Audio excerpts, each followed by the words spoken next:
बहुत पुराने जमाने में एक शहर आबाद था जिसका नाम था मंसूराबाद। यह शहर अपनी खूबसूरती, इल्मी रोशनी और तिजारती रौनकों की वजह से मशहूर था।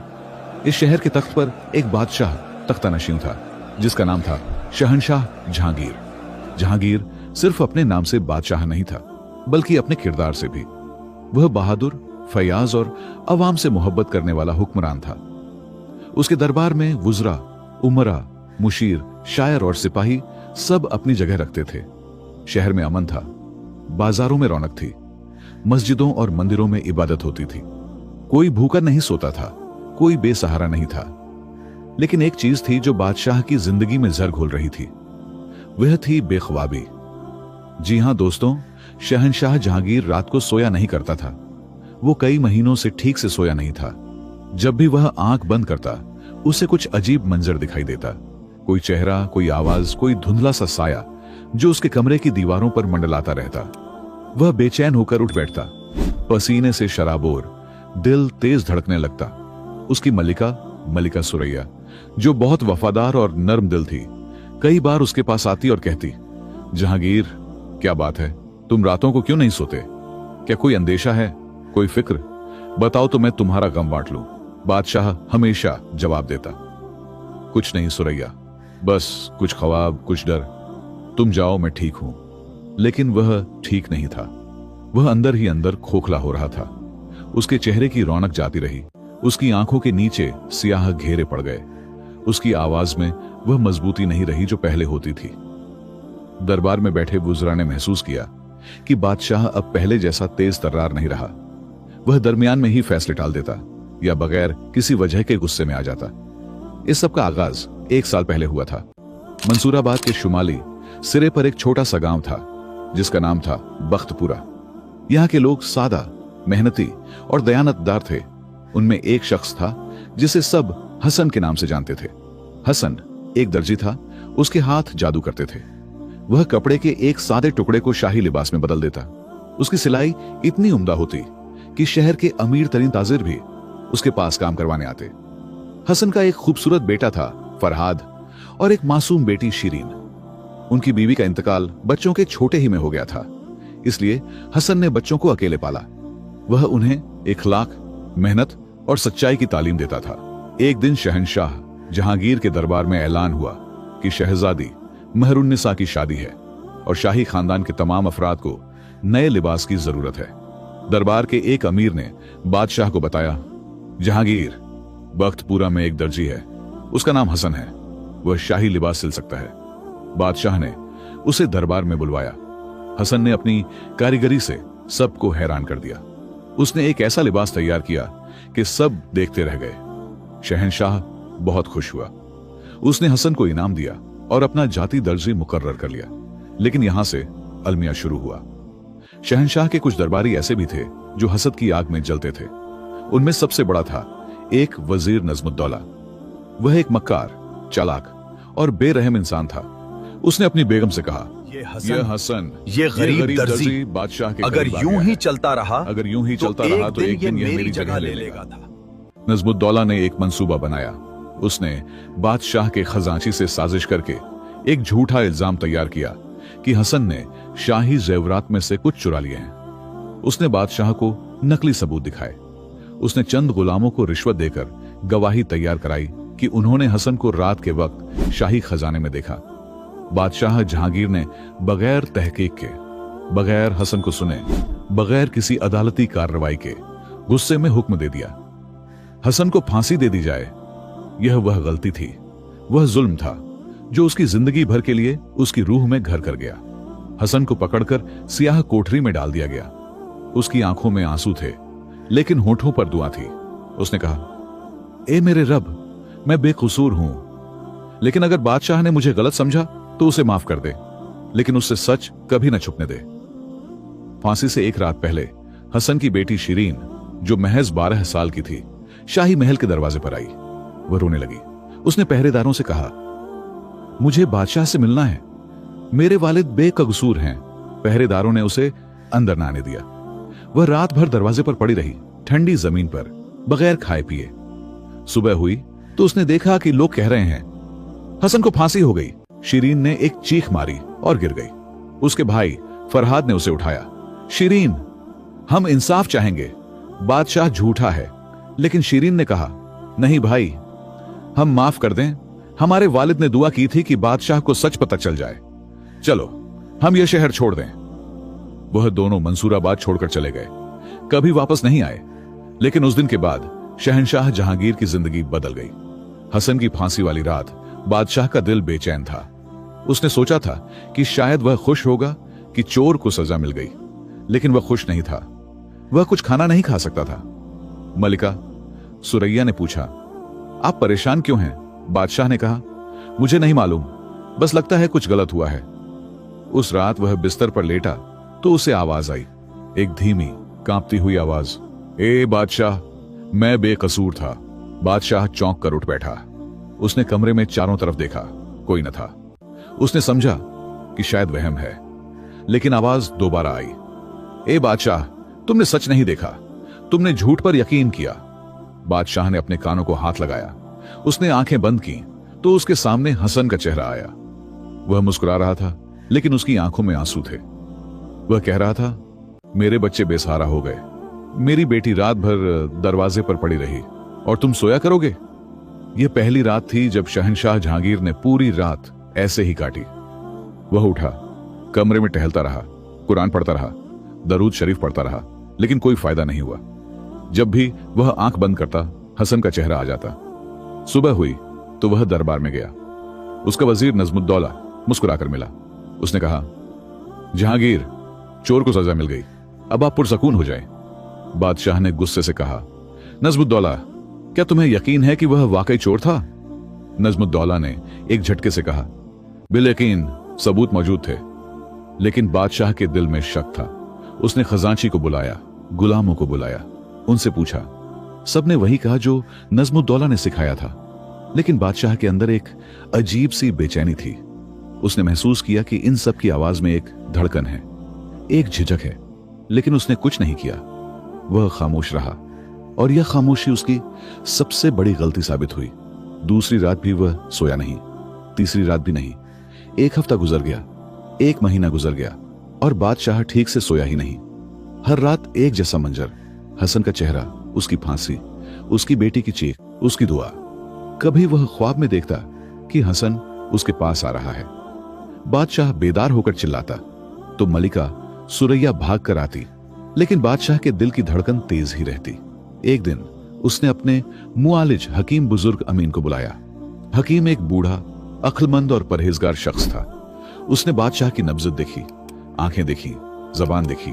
उसने कहा, जहांगीर, आप जिस्मानी तौर पर बीमार नहीं हैं, आपको कोई बीमारी नहीं, आपका खून साफ है। बादशाह ने कहा, तो फिर मैं क्यों नहीं सोता? हकीम ने गहरी सांस ली। उसने कहा, क्योंकि आपकी रूह बीमार है जहांगीर, आपका जमीर जख्मी है। आपने कोई ऐसा काम किया है जो आपको अंदर ही अंदर खा रहा है। बताइए, क्या आपने किसी पर जुल्म किया है? बादशाह ने कहा, नहीं हकीम, मैं इंसाफ पसंद हूं। लेकिन हकीम ने महसूस कर लिया।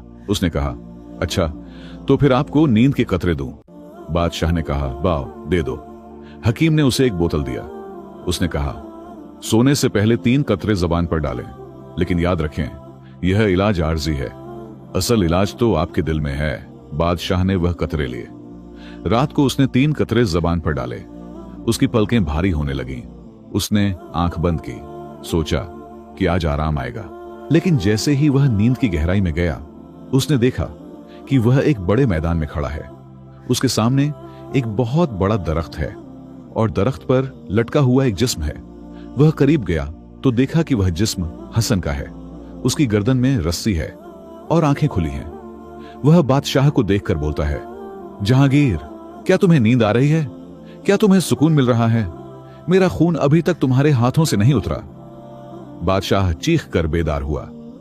उसने देखा कि उसके कमरे में सब कुछ वैसा ही है, लेकिन उसके तकिए पर खून के धब्बे हैं। उसने रोशनी करके देखा तो धब्बे गायब थे। वह समझ गया कि यह वहम है, लेकिन वह फिर उस रात न सोया। कतरों ने उसे सोने में मदद नहीं दी, बल्कि उसे मजीद भयानक ख्वाब दिखाए। दिन बीतते गए, महीने बीतते गए। बादशाह की हालत बिगड़ती गई।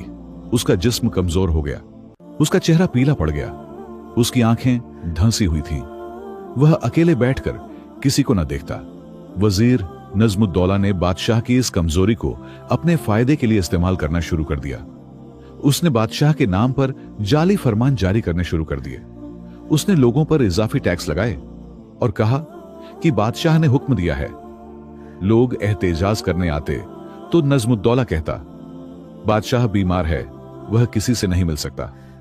एक दिन शहर के चंद मोतबरिन ने मिलकर बादशाह से मिलने की दरख्वास्त दी। नजमुद्दौला ने उन्हें रोका, लेकिन वह इसरार करते रहे। आखिर बादशाह ने उन्हें दरबार में आने की इजाजत दे दी। वह लोग दरबार में आए। उन्होंने देखा कि बादशाह तख्त पर बैठा है, लेकिन उसकी आंखें इधर उधर भाग रही हैं, उसके हाथ कांप रहे हैं, उसकी आवाज में वह रोब नहीं है। उनमें से एक बुजुर्ग, जिसका नाम ख्वाजा अबुल हसन था, उन्होंने कहा, जहांगीर, हम आपके वफादार हैं, लेकिन आपने बगैर सुने ही टैक्स बढ़ा दिया। लोग तंग हैं। बादशाह ने हैरत से कहा, टैक्स? मैंने तो कोई नया टैक्स नहीं लगाया। नजमुद्दौला ने फौरन कहा, जहांगीर, आप भूल गए, आपने खुद 1 महीने पहले दस्तखत किए थे। बादशाह ने कहा, मुझे याद नहीं, लेकिन अगर मैंने किया है तो माफ करो, मैं मनसूख करता हूं। उसने उसी वक्त टैक्स मनसूख कर दिया। नजमुद्दौला के दांत में पसीना आ गया, लेकिन उसने मुंह से कुछ न कहा।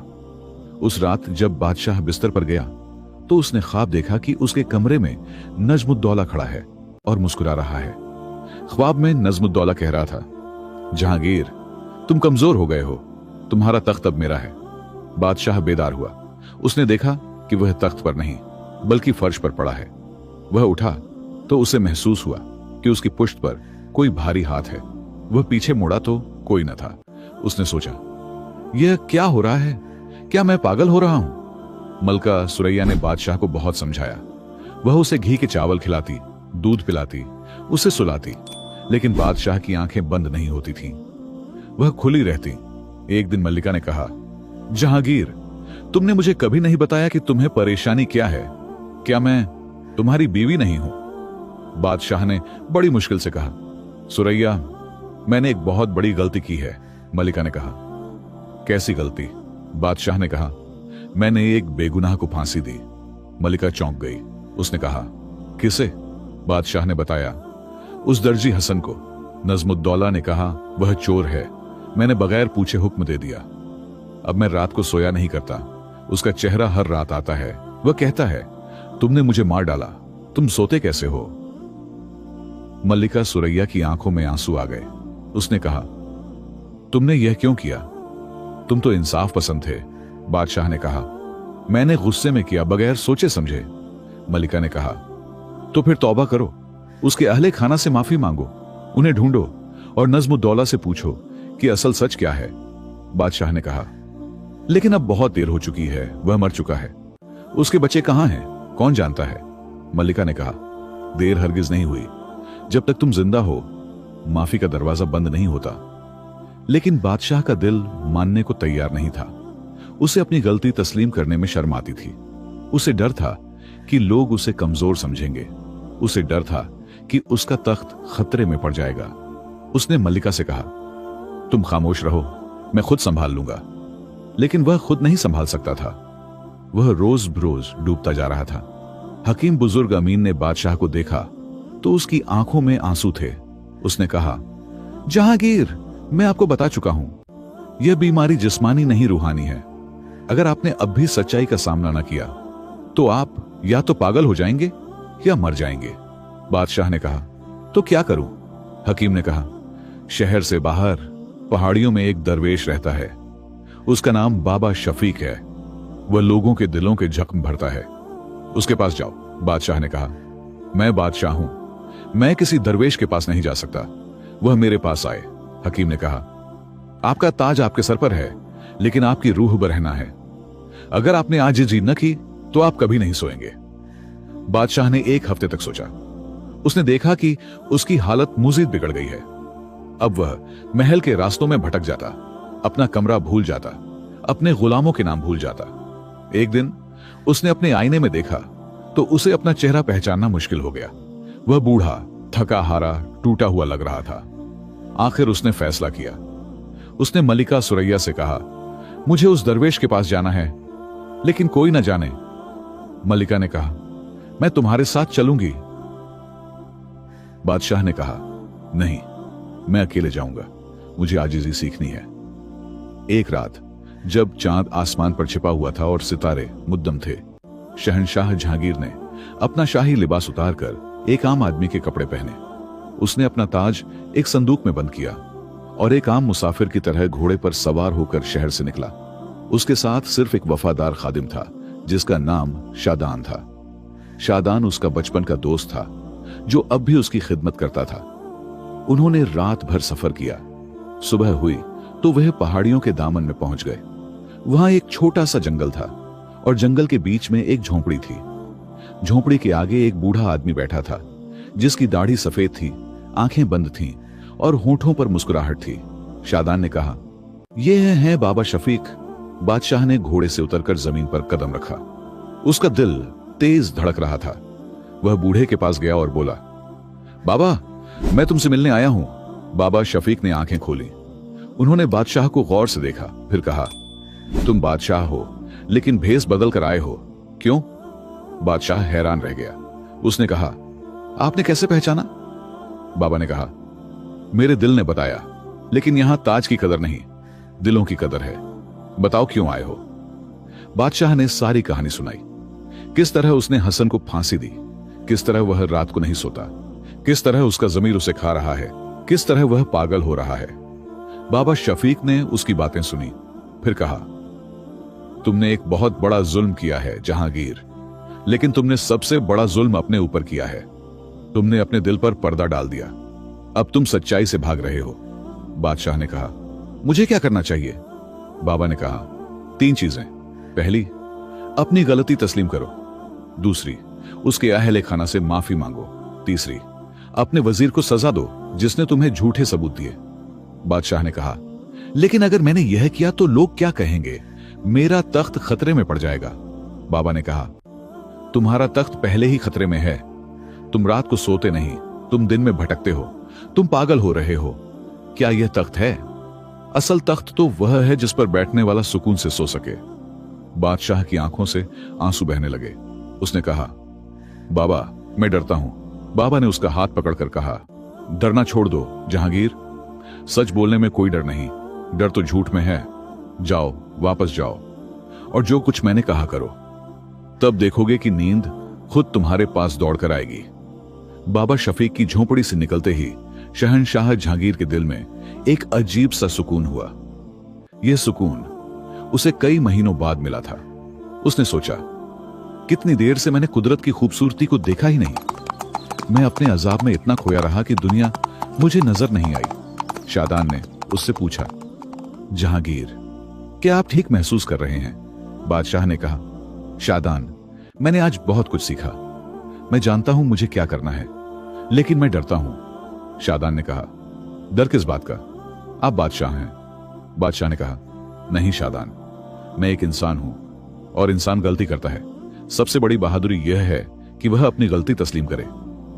वह शहर वापस आए। शहर के दरवाजे पर पहरेदारों ने बादशाह को भेस में देखा तो पहचानने में देर कर दी। जब पहचाना तो सब ने शर्मिंदा हो गए।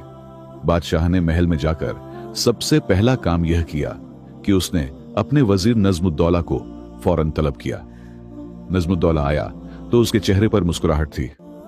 बादशाह सलामत, आपका सफर मुबारक हो। कहां थे आप? बादशाह ने ठंडे लहजे में कहा, नजमुद्दौला, मैं अपने जमीर से मिला था, वहां तुम्हारा भी जिक्र आया था। नजमुद्दौला के चेहरे का रंग उड़ गया। उसने कहा, मेरा जिक्र? क्यों? बादशाह ने कहा, तुम्हें याद है दर्जी हसन? नजमुद्दौला ने कहा, जी, वह चोर था, उसे सजा मिल गई। बादशाह ने आहिस्ता से कहा, क्या वह वाकई चोर था? क्या तुमने खुद उसे चोरी करते देखा था? नजमुद्दौला की जबान लड़खड़ा गई। उसने कहा, सबूत थे गुलामों ने, खजांची ने। बादशाह ने कहा, वही गुलाम और खजांची जिनको तुमने रिश्वत दी थी।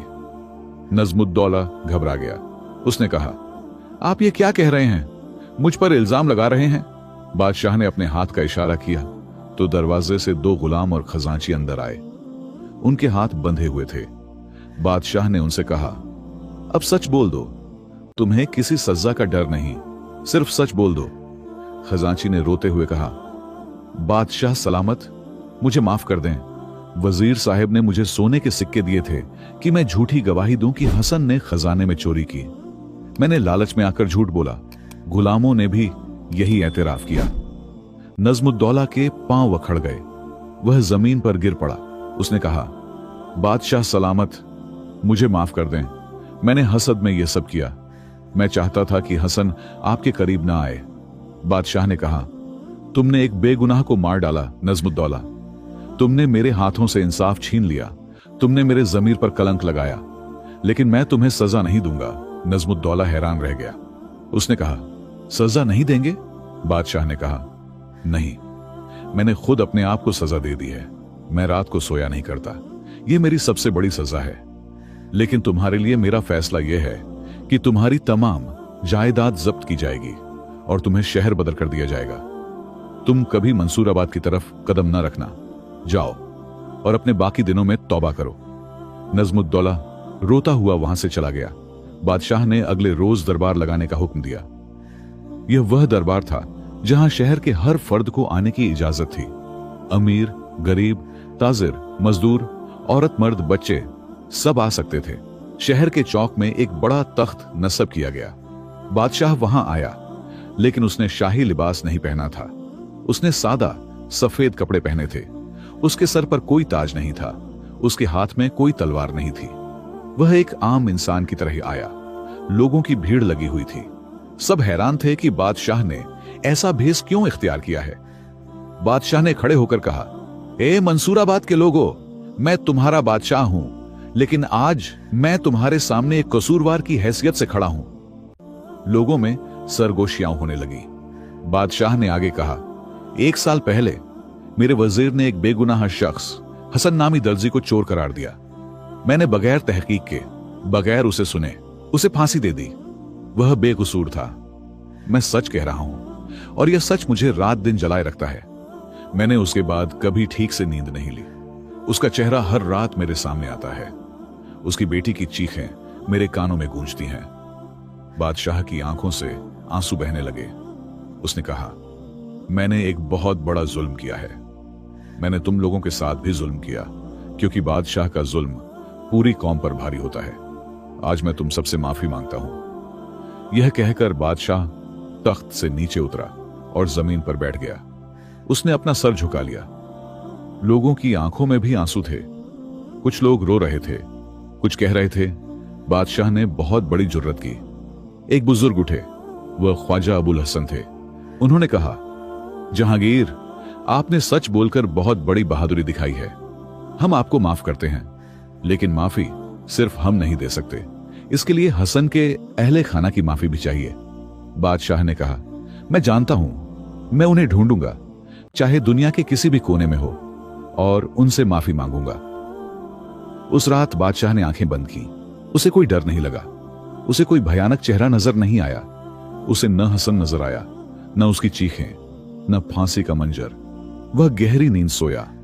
वह इतनी गहरी नींद सोया कि सुबह हो गई। सूरज निकला, परिंदे चहकने लगे, महल के नौकर जाग गए, लेकिन बादशाह नहीं उठा। प्यारे दोस्तों, अगर आप हमारी वीडियोस को पसंद करते हैं तो आपका बहुत बहुत शुक्रिया। लेकिन हम आपसे एक छोटी सी दरख्वास्त करना चाहते हैं। आपकी हौसला अफजाई ही हमें मजीद बेहतर वीडियोस बनाने में मदद देती है। अगर आपको हमारी वीडियो पसंद आती है तो आप वीडियो को लाइक करके हमारे चैनल को सब्सक्राइब कर दीजिए और बेल आइकन को जरूर टच करें, और अपने दोस्तों में इस वीडियो को शेयर करें। और आप हमारी वीडियो कौन से गांव से देख रहे हैं, हमें कमेंट करके जरूर बताएं।